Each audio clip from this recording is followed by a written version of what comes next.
오늘 우리에게 주실 하나님 말씀은 민수기 31장 13절에서 18절 말씀입니다. 민수기 31장 13절에서 우리 18절까지 한 절씩 교독하겠습니다. 13절입니다. 모세와 제사장 엘리야살과 회중의 지도자들이 다 진영 밖에 나가서 영접하다가 모세가 군대의 지휘관 곧 싸움에서 돌아온 천부장들과 백부장들에게 노하니라. 모세가 그들에게 이르되 너희가 여자들을 다 살려 두었느냐? 보라, 이들이 발람의 꾀를 따라 이스라엘 자손을 부올의 사건에서 여호와 앞에 범죄하게 하여 여호와의 회중 가운데 연병이 일어나게 하였느니라. 그러므로 아이들 중에서 남자는 다 죽이고 남자와 동침하여 사내를 아는 여자도 다 죽이고 사내를 알지 못하는 여자들은 다 너희를 위하여 살려둘 것이니라. 아멘. 오늘 본문은 이스라엘이 미디안과 전쟁에서 승리하고 돌아오는 장면입니다. 모세와 제사장 엘리야살과 지도자들이 나와 그들을 영접합니다. 그런데 모세가 전쟁에서 돌아온 사람들에게 갑자기 노를 하는 모습이 나옵니다. 화를 냅니다. 그 이유는 바로 전쟁에서 미디안 여자들을 살려주었기 때문입니다. 16절의 말씀처럼 그 미디안 여자들은 민수기 25장에 나오는 부올의 사건에 가담하여 이스라엘을 우상 숭배와 음행에 빠뜨렸던 여자들이었습니다. 전쟁에 나간 사람들이 그 여자들을 죽이지 않고 살려왔기 때문에 모세가 노를 발하였던 것입니다. 이것을 통해서 보여주는 것이 바로 죄의 사악성과 끈질김 그리고 뿌리 깊음을 보게 됩니다. 미디안과의 전쟁은 단순히 나라와 나라 사이에 있는 일반적인 전쟁이 아닙니다. 그리고 인간적인 보복이나 복수가 아닙니다. 그것은 바로 하나님의 거룩한 전쟁, 하나님을 대적하는 원수들의 심판입니다. 이스라엘 백성은 하나님과 언약을 맺은 택한 백성입니다. 이스라엘을 대적하고 우상 숭배에 빠뜨리는 것은 하나님을 대적하고 멸시하는 것과 같은 것입니다. 오늘날로 말하면 영적 이스라엘인 교회를 대적하고 핍박하는 것은 바로 하나님을 대적하는 것과 같습니다. 민수기 25장에 바알부올 사건으로 인해 거기에 가담한 이스라엘 남자 장정이 2만 4천 명이나 죽게 되었습니다. 그리고 음행의 상대였던 여자들도 다 죽어 마땅한 것입니다. 왜냐하면 구약 율법에서 간음에 대해서는 사형 선고를 내렸기 때문입니다. 미디안 여자들은 하나님을 버리고 이스라엘을 우상 숭배와 음행에 빠지게 하였기 때문에 율법의 근거로 죽임당하는 것이 마땅한 것입니다. 또한 이스라엘 백성들도 거기에 예외될 수가 없는 것이죠. 출애굽기 32장의 금송아지 사건 때와 민수기 14장에 가데스의 반역을 일으켰을 때도 하나님이 이스라엘 백성을 진멸시키고자 하였습니다. 그런데 그때 모세의 중보기도를 통해서 진멸당하지 않고 하나님이 넘어가게 하신 것입니다. 하나님은 왜 이토록 죄를 그냥 넘어가지 않고 심각하게 다루십니까? 그것은 바로 하나님의 성품, 속성과 관계되어 있기 때문입니다. 우리 하나님은 거룩하신 하나님이십니다. 하나님은 결코 죄와 함께할 수 없으시기 때문이죠. 그리고 하나님의 존전에서는 저와 여러분은 언제나 거룩을 요구받고 있는 사람들이기도 합니다. 오늘 읽진 않았지만 19절에서 24절까지의 내용은 군인들이 전쟁에서 승리하고 돌아왔습니다. 그런데 모세가 그들의 시체들과 접촉했기 때문에 부정함을 입었으므로 이스라엘 진영에 일주일간 다시 들어오지 못하도록 정결의식을 통해서 깨끗해져야 한다고 말하였습니다. 여기 본문에 보면 6번이나 반복되어 나오는 단어가 깨끗하게라는 말씀입니다. 범죄했다는 것과 타락했다는 말은 더러워졌다는 의미겠죠.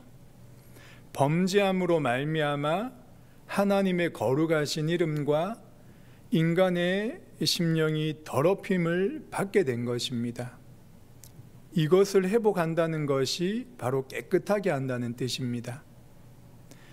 미디안과의 전쟁은 민수기 25장에서 우상 숭배와 음행의 죄로 인하여 더럽혀진 심령을 깨끗하게 하는 전쟁인 것입니다.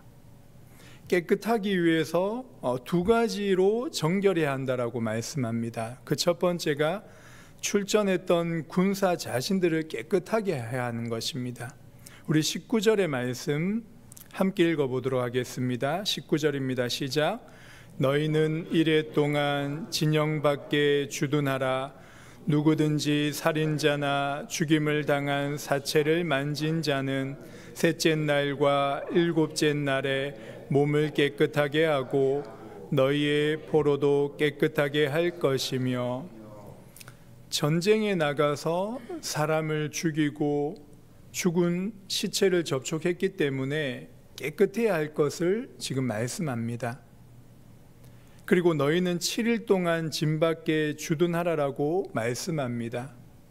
왜냐하면 살상을 하고 시체를 접촉했기 때문에 민수기 19장 11절 12절의 말씀을 근거로 그렇게 행하고 있는 것입니다. 두 번째로 23절의 말씀을 하고 있는데요. 23절 우리 다 같이 한번 읽겠습니다. 시작. 불에 견딜 만한 모든 물건은 불을 지나게 하라.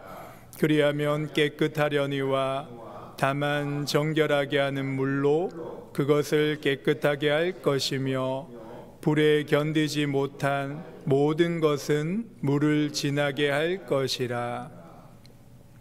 이처럼 물과 불을 통과한 후에야 하나님의 진영으로 다시 들어올 수 있었습니다. 이것은 신약에 와서 물세례와 불세례로 나타납니다. 23절에서 정결하게 하는 물이 나옵니다. 이것은 어떤 물 자체가 마술적으로 깨끗하게 변화시켜 주는 것이 아닙니다. 상징적인 표현이며 궁극적으로 우리 인간을 죄와 모든 저주에서 깨끗게 하실 그 오실 메시아를 나타내 주는 것입니다. 죄인은 오직 그리스도의 대속을 통해서만 정결케 된다는 것입니다. 그리고 그 십자가를 통해야만 하나님 앞에 나아갈 수 있다는 것을 이렇게 상징적으로 나타내 주고 있는 것입니다. 오늘 말씀은 하나님의 거룩함과 깊이 관계 있는 내용들이 나옵니다. 그래서 거룩에 대해서 우리 잠시 살펴보도록 하겠습니다. 거룩하다라는 단어의 의미는 원어로 보면 자르다, 잘라내다라는 뜻이 담겨 있습니다. 그래서 성경 전체를 통해서 거룩함은 크게 두 가지의 의미를 담고 있습니다. 그 첫 번째로 거룩함이란 다른 모든 것에서 잘려나와 분리되어 있다는 뜻입니다. 지금까지 존재했거나 앞으로 존재할 모든 것과 구별되는 독보적인 상태를 의미하는 것입니다. 하나님은 홀로 다르게 구별되신 분이시기에 무엇과도 그 어떠한 것으로도 비교 불가한 것입니다.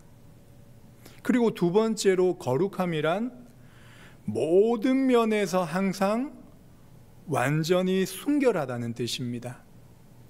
하나님의 순결은 완전해서 존재하는 그 무엇과도 누구와도 다르게 구별되어 있는 것입니다.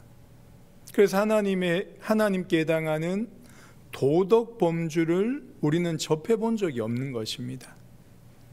이처럼 하나님은 그의 모든 생각과 뜻과 말씀과 행위 모든 것에 지극히 거룩하신 분이심을 성경을 통해서 우리에게 말씀해 줍니다. 하나님의 사랑, 자비, 능력, 지혜, 인내, 심지어 하나님의 진노, 그 모든 것까지 다 거룩하신 하나님이심을 우리에게 말씀해 주는 것입니다. 하나님이 거룩하시다는 이 진리가 왜 우리에게 이렇게 중요한 것입니까?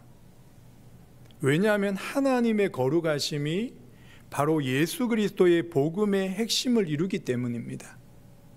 만약에 하나님이 거룩하심이 없다면 우리 인간이 지켜야 할 도덕법이 필요 없게 되는 것입니다.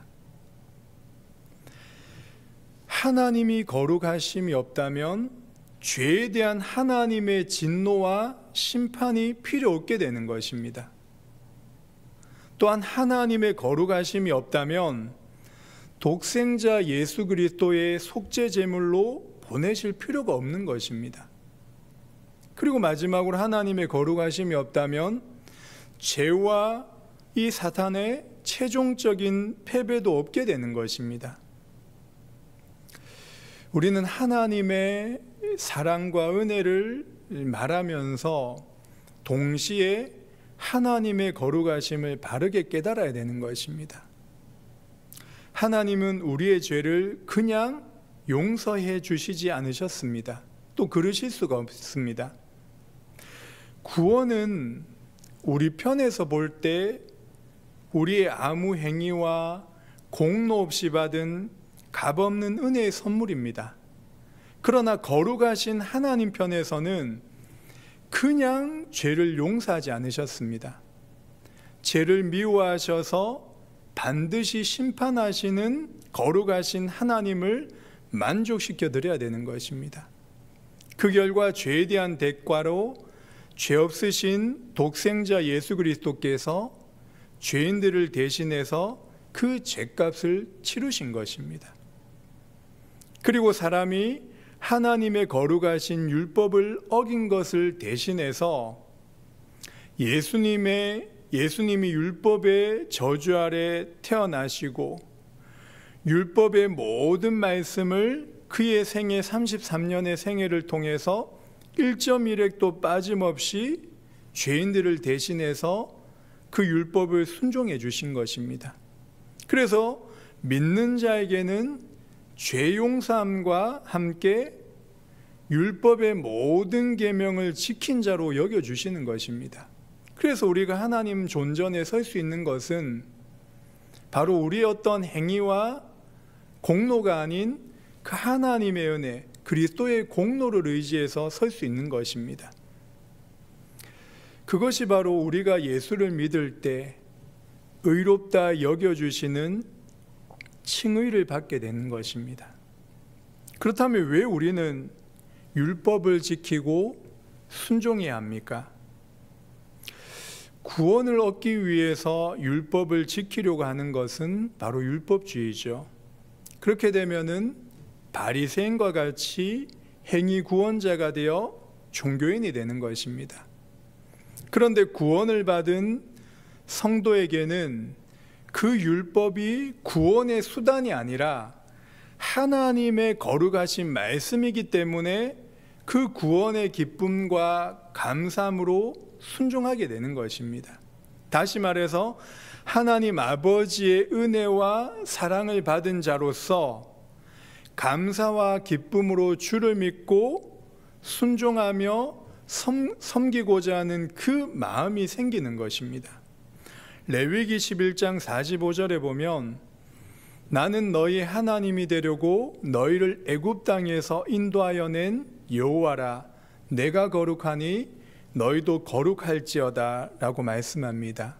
어찌 보면 성경의 핵심되는 구절이기도 합니다.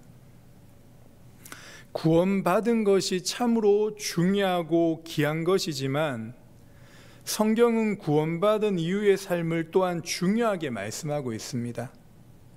하나님께서 거룩하시니 구원받은 너희도 거룩하라라고 명령하십니다. 그래서 저는 교회의 가장 중요한 사역이 두 가지에 있다라고 생각을 합니다. 우리가 교회에 많은 섬김과 봉사와 많은 일을 행하지만 개인적으로는 이 두 가지의 방향을 절대 놓치면 안 된다고 생각을 합니다. 그 첫 번째가 바로 거듭남과 회심 사건입니다. 교회를 들어오는 사람들에게 꼭 경험해야 할 일이 있다면은 바로 거듭남과 회심입니다. 거듭나야지만 죄의 지배와 그 권세로부터 해방되며 하나님의 생명이 심겨지기 때문입니다. 그리고 회심은 회개와 믿음을 통해서 죄에서 돌이켜 예수 그리스도를 구주로 믿으며 살아갈 수 있게 되는 것입니다.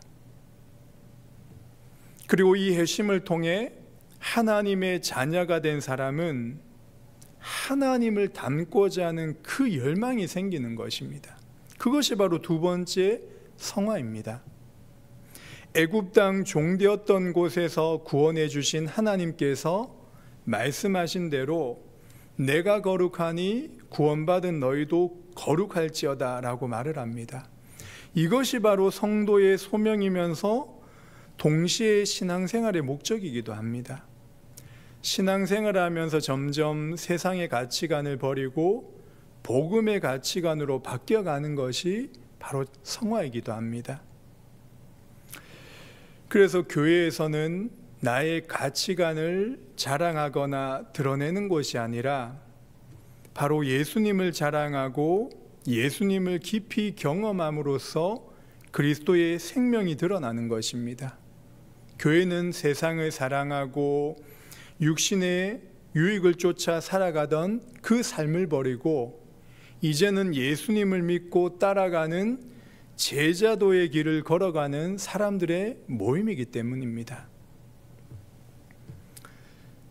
저는 과거에 이러한 복음의 진리를 잘 깨닫지 못해서 잠시 방황한 적이 있습니다. 저는 어릴 때부터 교회를 열심히 다녔습니다.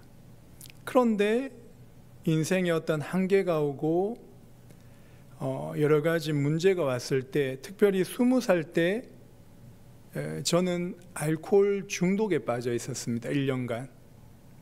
그리고 그로 인해서 끊임없이 자살 충동을 느꼈습니다.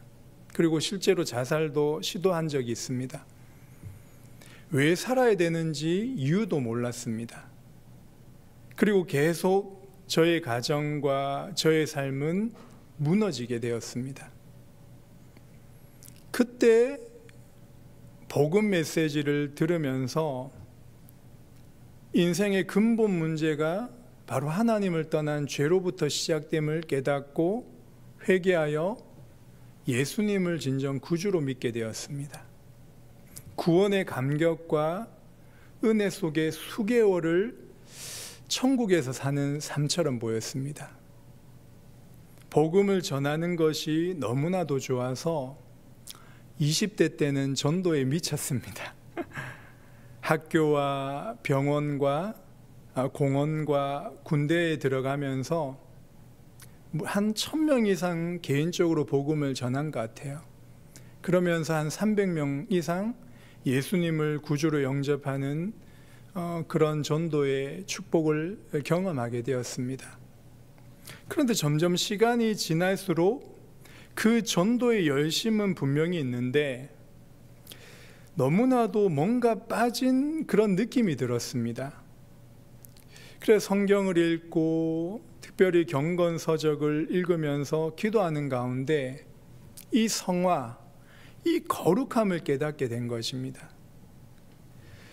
하나님이 기뻐하시는 전도의 열심은 있었지만 그 일을 통해서 내가 성화되지 못하니까 오히려 전도하면서도 하나님이 기뻐하시는 그 일을 하면서도 저는 행복하지가 않았던 것입니다. 전도라는, 세계 선교라는 그 목적이 참으로 중요하고 하나님이 원하시는 일이었지만 그것에 올인을 하였음에도 불구하고 하나님이 원하시는 거룩함을 살지 못하기 때문에 이 가장 중요한 신앙의 본질을 놓치고 살았던 것입니다. 말씀을 맺겠습니다. 구원받은 성도의 소명은 바로 성화에 있습니다. 그래서 17세기 개혁주의 청교도들은 가장 큰 관심을 두었던 것이 바로 이 성화였습니다. 그들의 고백 중에는 거룩함이 없이는 행복이 없다라고 말을 하였습니다. 행복은 세상에서 성공과 물질적인 여유에 있는 것이 아닙니다. 참된 행복은 거룩하신 하나님을 바르게 알아가고 그분을 닮아가는 것에서 시작되는 것입니다. 히브리서 12장 14절에 보면 모든 사람과 더불어 화평함과 거룩함을 따르라. 이것이 없이는 아무도 주를 보지 못하느니라.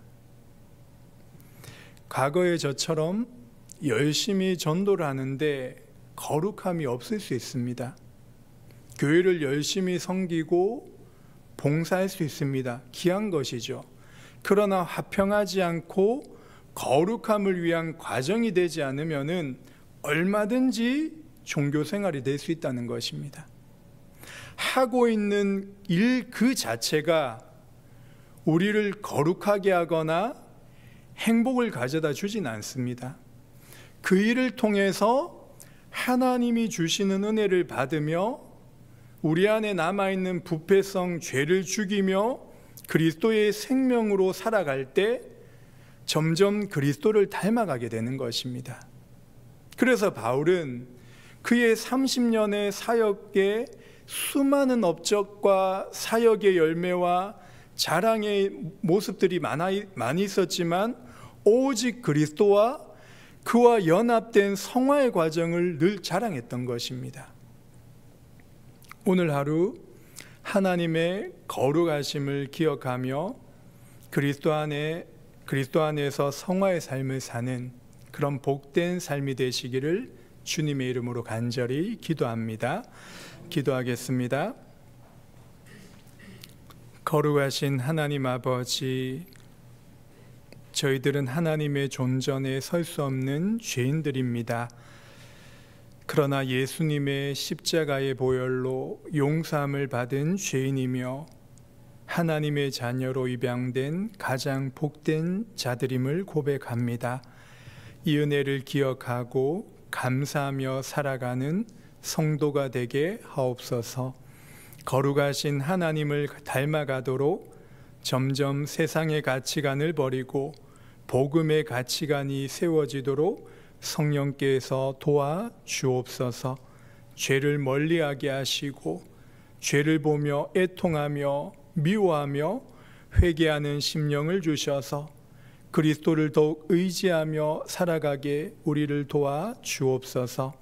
육신의 질병으로 연약한 성도들을 붙들어 주셔서 약할 때 강함 되시는 우리 주님을 꼭 붙잡고 믿음이 약해지지 않도록 은혜를 더하여 주옵소서. 경제적으로 어려움 중에 있는 성도들을 기억하여 주셔서 물질에 묶이지 않게 하시고 주님이 공급해 주시고 채워 주시는 복을 경험하는 시간 되게 인도하여 주옵소서. 감사드리며 예수님의 이름으로 기도합니다. 아멘. 기도하시다가 돌아가시기 바랍니다.